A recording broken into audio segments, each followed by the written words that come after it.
بات بھی یہی چل رہی تھی، اور ہمارے لیے کوئی قید نہیں ہے۔ تو میں عرض کر رہا تھا کہ مدینہ شریف جانے کے لیے پیسوں کی ضرورت نہیں پڑتی ہے، نصیب کی ضرورت پڑتی ہے۔ وہاں پیسے والے لوگ نہیں جاتے، وہاں نصیب والے لوگ جاتے ہیں، ورنہ لوگوں کے پاس کروڑوں سے پیسے ہیں لیکن بلاوا نہیں آ رہا، کیسے جائیں گے؟ اگر کوئی کہتا ہے نہیں بھائی میں پیسوں سے جا سکتا ہوں، میرے پاس تو بہت دولت ہے، تو پھر بنوا لے اپنا ٹکٹ، لے لے وہاں کا ویزا اور پھر جا کے دیکھ لے۔ بڑے بڑے لوگ پیسے والے ٹکٹ بنواتے ہیں، ویزا لیتے ہیں، لیکن عین ٹائم پر ان کا ایسا کچھ معاملہ پیش آ جاتا ہے کہ رہ جاتے ہیں اور نہیں پہنچ پاتے، بہت پیسے والے پڑے ہیں۔ اللہ تعالی ہم سب کو مدینہ شریف کی حاضری سے سرفراز فرمائے، اللہ تعالی ہم سب کو مدینہ شریف کی حاضری نصیب فرمائے۔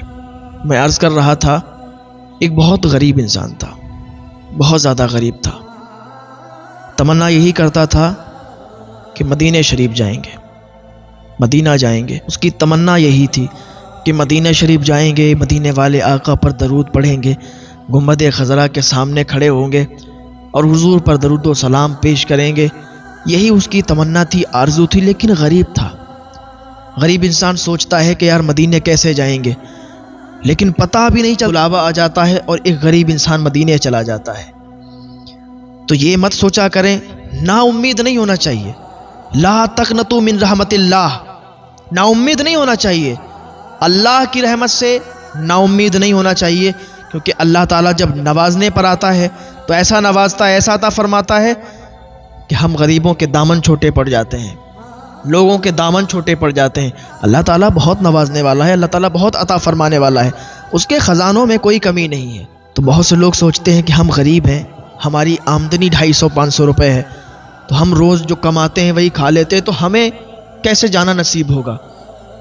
لیکن نہیں یار، نہ جانے کہاں سے کون سا کیا سبب بن جاتا ہے اور ایک دم سے پتہ چل جاتا ہے کہ بھائی تیرا تو بلاوا آ گیا ہے، تو مدینے جا رہا ہے، مدینے سے بلاوا آ رہا ہے، میرا دل مجھ سے پہلے جا رہا ہے، وہاں مرضی نہیں چلتی کسی کی، مدینے والا ہی بلوا رہا ہے، بڑی امید ہے سرکار قدموں میں بلائیں گے، کرم کی ایک نظر ہوگی مدینے ہم بھی جائیں گے، اور اگر جانا مدینے میں ہوا ہم غم کے ماروں کا، مکین گنبد خضرا کو حال دل سنائیں گے۔ وہ شخص تھا، غریب تھا، غربت زدہ تھا، 250-300 روپیہ کماتا تھا، فیملی تھی، پریوار تھا، انہی سب پر وہ پیسے اپنے خرچ کر دیتا تھا، پریوار بھی چلانا تھا، لیکن آرزو یہ تھی مدینہ دیکھیں گے، آرزو یہ تھی کہ ایک دن مدینے جائیں گے، ایک دن مدینے والے ضرور بلوائیں گے اور مدینہ ہم بھی دیکھیں گے، یہ آرزو تھی، یہ تمنا تھی۔ تو ایک دن بیٹھا تھا، آنکھوں میں آنسو آ گئے اور اللہ کی بارگاہ میں ہاتھ اٹھا دیے، اے پروردگار عالم، ہم بھی مدینہ جانا چاہتے ہیں، ہم بھی حضور کا روضہ دیکھنا چاہتے ہیں، ہم بھی حضور کے در پہ جانا چاہتے ہیں، ہم بھی حضور کے روضے کے سامنے، گنبد خضرا کے سامنے دعائیں مانگنا چاہتے ہیں، ہم بھی درود و سلام پڑھنا چاہتے ہیں، مگر کیا کریں اے پروردگار، اتنے پیسے نہیں ہیں کہ ہم مدینے کا ٹکٹ لے لیں، اتنے پیسے نہیں ہیں کہ ہم مدینے چلے جائیں، یا اللہ کوئی ایسا ذریعہ بنا دے کہ ہمیں بھی مدینہ دیکھنے کو مل جائے، ہمیں بھی حضور کا شہر، حضور کا روضہ دیکھنے کو مل جائے۔ یہی تمنا کر رہا تھا، یہی آرزو کر رہا تھا، آنسو ٹپک رہے تھے، وہ آنسو باتیں کر رہے تھے، میری داستان حسرت وہ سنا سنا کے روئے، میرے آزمانے والے مجھے آزما کے روئے، کوئی ایسا اہل دل ہو جو فسانہ محبت میں اسے سنا کے روؤں، وہ مجھے سنا کے روئے۔ یہی آرزو تھی، یہی تمنا تھی کہ مدینہ شریف جائیں۔ بچوں نے کہا ابا ایک اگر مشورہ دیں تو مانیں گے آپ؟ باپ نے کہا بیٹے بتاؤ کیا مشورہ ہے؟ کہا ابا ہم 2 ٹائم کھانا کھاتے ہیں اور آپ 300 روپیہ 250 روپیہ کماتے ہیں، وہ گھر میں ہی سب خرچ ہو جاتے ہیں، گھر کا خرچ ہی نہیں چل پاتا ہے ان سے۔ ابا اگر مدینے جانا چاہتے ہیں تو ہم 1 ٹائم بھی کھا لیں گے، 1 ٹائم بھوکے رہ لیں گے، 1 ٹائم کھانا کھائیں گے۔ ابا آپ پیسے جوڑنا شروع کر دو، آپ کی اولاد اتنی بھی بیکار نہیں ہے، اتنی بھی بری نہیں ہے کہ 1 ٹائم بھوکی نہ رہ سکے۔ 1 ٹائم کھانا کھاتے اور 1 ٹائم کا جو پیسہ بچتا اسے جوڑتے رہتے۔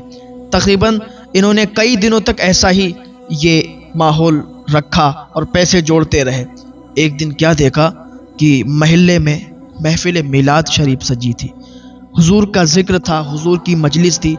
وہاں پر کچھ لوگوں نے پرچیاں بھی ڈالی تھیں کہ ٹکٹ آج ملے گا عمرے کا، جس کا نام آ جائے گا اس کو بھیجا جائے گا۔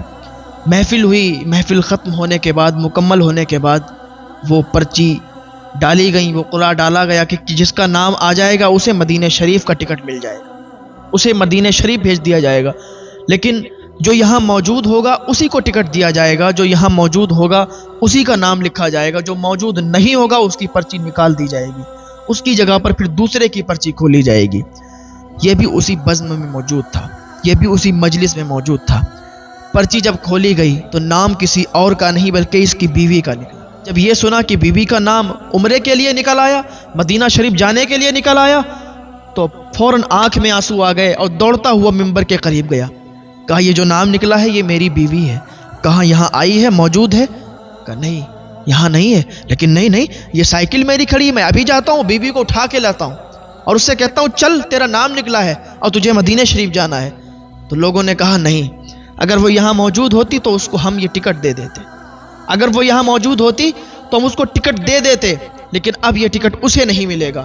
اس نے کہا خدا کے لیے ظلم مت کرو، بڑی امید ہے سرکار قدموں میں بلائیں گے، کرم کی ایک نظر ہوگی مدینے ہم بھی جائیں گے۔ بڑی تمنا کی تھی، بڑی آرزو کی تھی، بڑی مدتوں کے بعد آج عمرے کا ٹکٹ نکلا، مدینے شریف کی حاضری ہوگی، میری بیوی کا ٹکٹ نکل آیا۔ آپ ایسا ظلم نہ کرو، یہ ٹکٹ میری بیوی کا ہے، میری بیوی کا حق ہے، یہ میری بیوی کو ہی ملنا چاہیے، کسی اور کو مت دو، میں ابھی جاتا ہوں اپنی بیوی کو لاتا ہوں۔ لیکن لوگوں نے ایک نہ مانی، کہا نہیں یہاں پر موجود نہیں ہے تو اس کو نہیں ٹکٹ ملے گا، یہ پرچی اب تمہاری نہیں ہے، یہ پرچی اب تمہیں نہیں ملے گی، اب تمہاری بیوی کا ٹکٹ کینسل ہو گیا ہے۔ اللہ اکبر! اس کی آنکھوں سے آنسو نکلے اور اس نے دل میں حضور کو یاد کیا، یا رسول اللہ اگر میری محبت سچی ہے، اگر میں نے دل سے آپ کو چاہا ہے، اگر میں نے دل سے آپ سے محبت کی ہے، یا رسول اللہ مدینہ شریف بلا لیجئے، اگر میں نے دل سے آپ سے محبت کی ہے تو حضور کرم فرمائیے۔ یہ لوگ نہیں سمجھ رہے تو کیا ہوا، آپ تو سب کے دلوں کی صدائیں سنتے ہیں، آپ تو ٹوٹے ہوئے دلوں کی صدائیں سنتے ہیں، آپ کو جو دل سے پکارتا ہے آپ اس کی آہیں سمجھتے ہیں۔ یا رسول اللہ کرم فرمائیے۔ ادھر یہ دل میں حضور کو یاد کر رہا تھا، ادھر ان لوگوں نے دوسری پرچی اٹھائی۔ جب دوسری پرچی اٹھائی، قسم خدا کی کسی اور کی نہیں، پہلے اس کی بیوی کی نکلی تھی، اب اس کی پرچی نکلی ہے۔ سبحان اللہ! اس نے جب اپنی پرچی دیکھی تو اللہ کا شکر ادا کرنے لگا۔ لوگ کہنے لگے میاں تم نے کیا کیا ہے، تم نے کون سا ایسا عمل کیا ہے کہ پہلے تمہاری بیوی کی نکل آئی اب تمہاری نکل آئی؟ تو کہتا ہے کون دیتا ہے دینے کو منہ چاہیے، دینے والا ہے سچا ہمارا نبی، غم زدوں کو رضا مزدہ دیجے کی ہے، بے قصوں کا سہارا ہمارا نبی۔ گویا کہ اعلیٰ حضرت رضی اللہ تعالیٰ عنہ کی زبان میں اس نے کہا ہوگا۔ دل سے حضور کو یاد کرو، دل سے حضور کو چاہو، دل سے حضور کی محبت اپنے سینے میں بساؤ۔